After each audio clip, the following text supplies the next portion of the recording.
Dali mo sa left, ikot mo sa left. Ang manabela, sasakyan, ikot mo sa right. Right din ang ikot. Yan. Ang difference niya, kapag ikaw magre-reverse, pag magre-reverse ka, same pa din. Sa reverse, ang sasakyan, i-reverse mo sa right. Sa mga tuwid, hindi siya mag-opposite. Pag right pa rin, ang ikot ng manabela, right pa rin. Pag magre-reverse ka sa sakyan, i-reverse mo going to the left. Ibig sabihin, left mo pa rin siya iikot. Kung ilang beses mo siya iniikot, isa, dalawa, hindi dalawa mo rin siya ibalik. Isa, dalawa. Hindi pwedeng dalawang beses mo siya iniikot, isang beses mo siya iikot pati tayo. Kulang yun. Gagagal tayo dyan. Kaya, kung ilang beses ninyo dapat iniikot yung malabela, ganun mo rin iikot pabalik. Ano? Kaya nangyayari, kaya yung ating first lesson sa ating PDC na tinatawag, meron tayong tinatawag na left and right. Left and right. Together na mag-train kayo para sa pagbigo. Kaya may bilang tayo, nilibilang ko si Jate. 1, 2, 3. Sabi, sir, bakit yung iba tatlo? Yung ibang kantuan, dalawa? Depende yan. Obserbahan natin. Kapag tayo lumiligo sa mas malaking kalsada, isa, dalawa, ikot, pakiramdaman mo, pwede na. Enough na yun. Pero kapag maliit yung kalsada na nililiguan natin, isa, dalawa, tatlong ikot dapat. Kasi mas kailangan niya makabuelo agad. Yun. Kaya, ang pag-ikot ng manabela, hindi porke liliko, tatlong ikot. Liliko walang kanan. Kailangan tatlo ikot to. Hindi, depende. Depende yan. Yung liliko sa kanan, bakit? Malaki ba yung kalye? Pag malaki yung kalye, okay, dalawang ikot lang. Nakita ko, liliko walang kanan ulit. Nakita ko, maliit lang yung kalye. Sasagad yan dapat tatlo. Pag ang kanya naman ay malaki, isa hanggang dalawa. Tulad yan sa SNR. Yun na lang. From here, Matina, di ba, nalikot tayo, SNR Maang. Yun, malaki. Kaya, isa, dalawang ikot, enough na. Pero kapag sa mga side street, sa loob, naman, maliit naman yung kaya hindi ko natin. Isa, dalawa, tatlong ikot. Kaya, sabi nyo ba, bakit pag-turn ko ng aking steering wheel?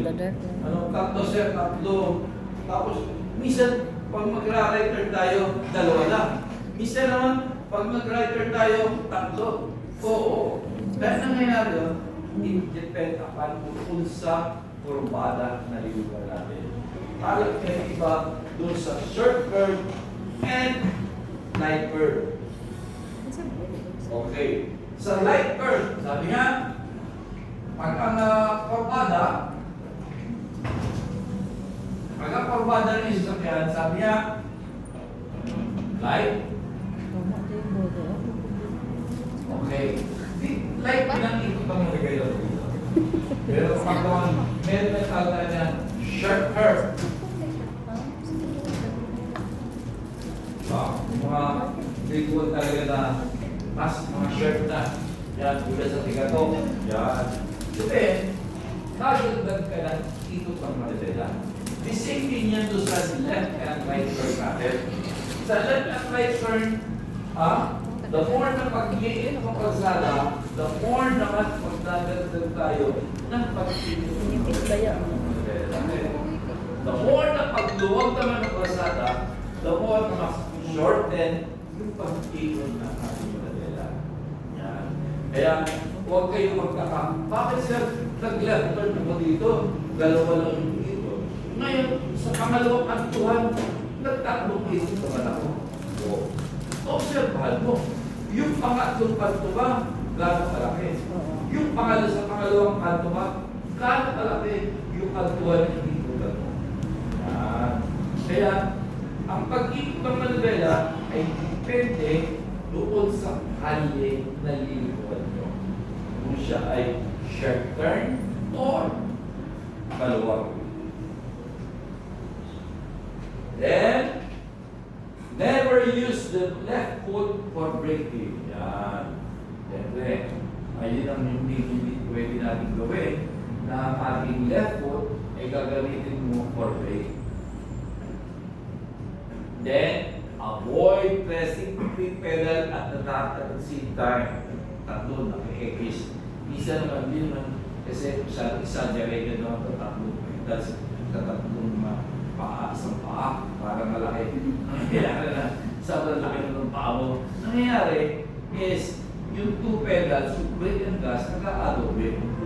Isa nangyayari yun. Dalawa lang sa may nagkakadobe.